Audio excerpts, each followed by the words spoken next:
selamat datang kembali ke mata perkuliahan hari ini, yaitu pengembangan sumber daya manusia komunikasi. Setelah kemarin kita sudah mempelajari tentang perencanaan dan pengembangan karir, pada materi hari ini kita akan mempelajari serta menilai kebutuhan untuk suatu pelatihan. Setelah kita mengetahui kebutuhan karyawan di suatu perusahaan, maka tahapan selanjutnya adalah kita akan menentukan sebuah pelatihan yang tepat bagi perusahaan agar kebutuhan tersebut dapat memberikan peluang yang maksimal bagi karyawan. Untuk memudahkan penentuannya, maka kita dapat menggunakan 3 analisis, yaitu analisis organisasional, analisis individual, dan juga analisis tugas. Analisis organisasional. Analisis ini dikatakan sebagai fondasi awal dikarenakan seluruh rancangan yang akan dilakukan melalui analisis ini, mulai dari penentuan pelatihan, strategi yang tepat, hingga sumber daya apa saja yang akan dimiliki oleh perusahaan itu sendiri akan dimulai di sini. Kemudian analisis individual. Analisis ini mengarah pada hal-hal mendalam seperti apa penyebab pelatihan ini dibentuk, apa yang terjadi faktornya, apakah ada kekurangan pengetahuan, apakah skill, kemudian berapa karyawan yang akan mengikuti pelatihan ini, dan apakah karyawan tersebut mampu dan siap untuk mengikuti pelatihan tersebut. Lalu yang ketiga adalah analisis tugas. Di analisis ini dikatakan sebagai pelengkap dari pelatihan itu sendiri, di mana tugas dibentuk untuk mengetahui seberapa jauh pengetahuan, kemampuan, serta sikap serta perilaku dari karyawan itu sendiri. Mengapa sih need assessment diperlukan sebelum membentuk pelatihan? Karena nyatanya pelatihan seringkali bukan menjadi solusi yang tepat bagi perusahaan yang memiliki problema performance.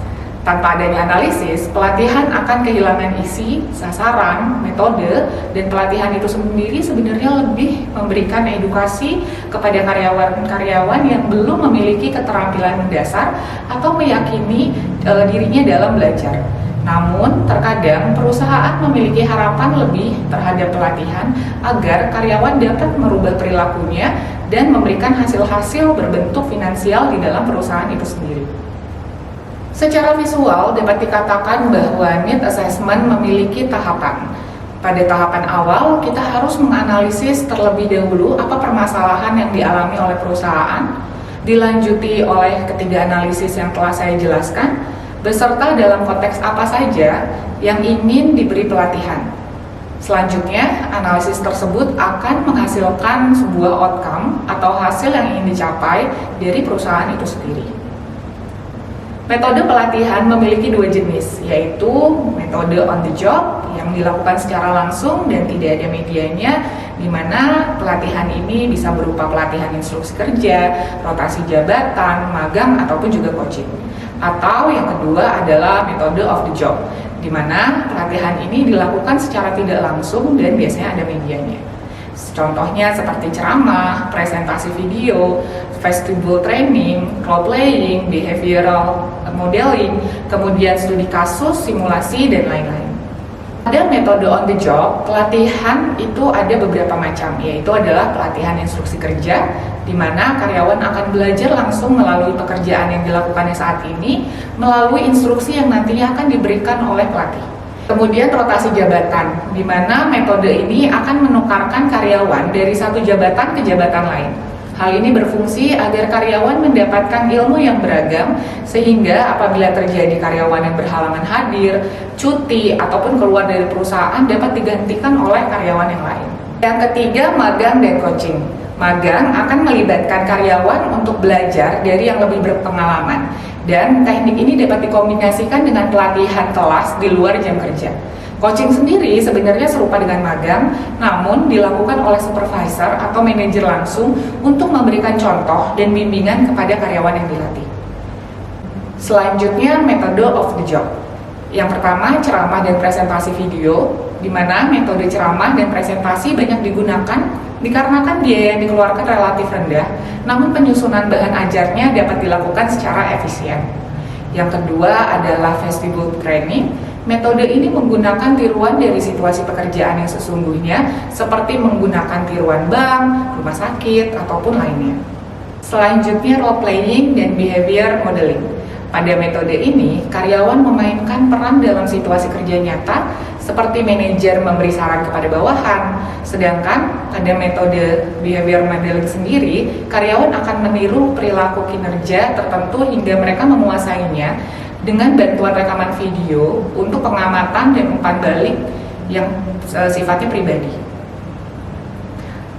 Studi kasus di mana metode ini akan memberikan karyawan sebuah pembelajaran dalam situasi nyata yang dapat terjadi di dalam pekerjaan mereka.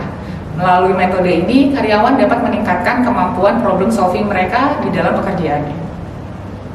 Nah, sekarang kita akan membahas mengenai simulasi. Metode ini sebagai simulator dan biasanya akan memerlukan mesin canggih agar dapat menampilkan real situation kepada karyawan. Contohnya seperti simulasi pesawat terbang, kapal laut, kereta api, seperti itu. Kemudian selanjutnya adalah belajar mandiri dan pembelajaran terprogram. Pada metode ini, karyawan secara mandiri akan mempelajari pekerjaannya dengan bantuan instruksional yang dirancang khusus.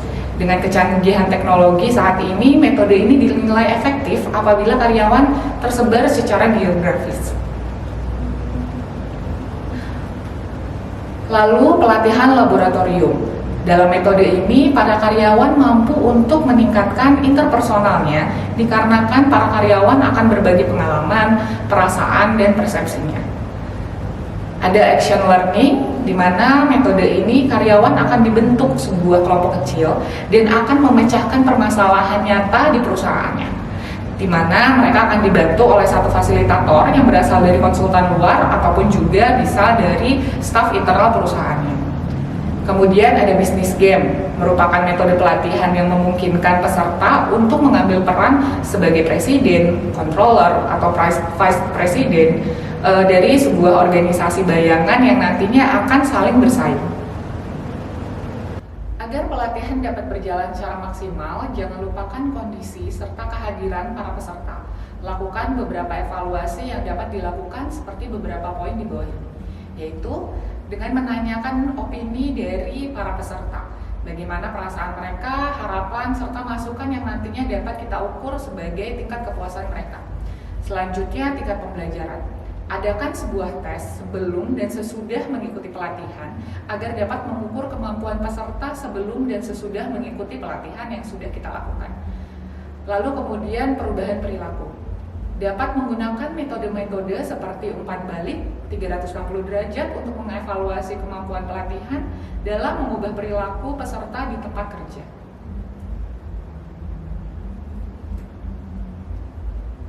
Kemudian pencapaian tujuan pelatihan dan juga pengembangan. Evaluasi ini dilakukan untuk melihat sampai mana program-program yang disajikan mencapai tujuan yang sifatnya memberikan dampak pada kinerja karyawan. Lalu benchmarking, di mana evaluasi ini melalui proses perbandingan dan melakukan monitoring pada proses internal suatu perusahaan dengan perusahaan-perusahaan terkemuka di dalam bidang yang sama untuk meningkatkan kinerja karyawan. Baik teman-teman, tadi sudah kita bahas materi mengenai analisis kebutuhan pelatihan. Sampai jumpa di materi selanjutnya. Dah.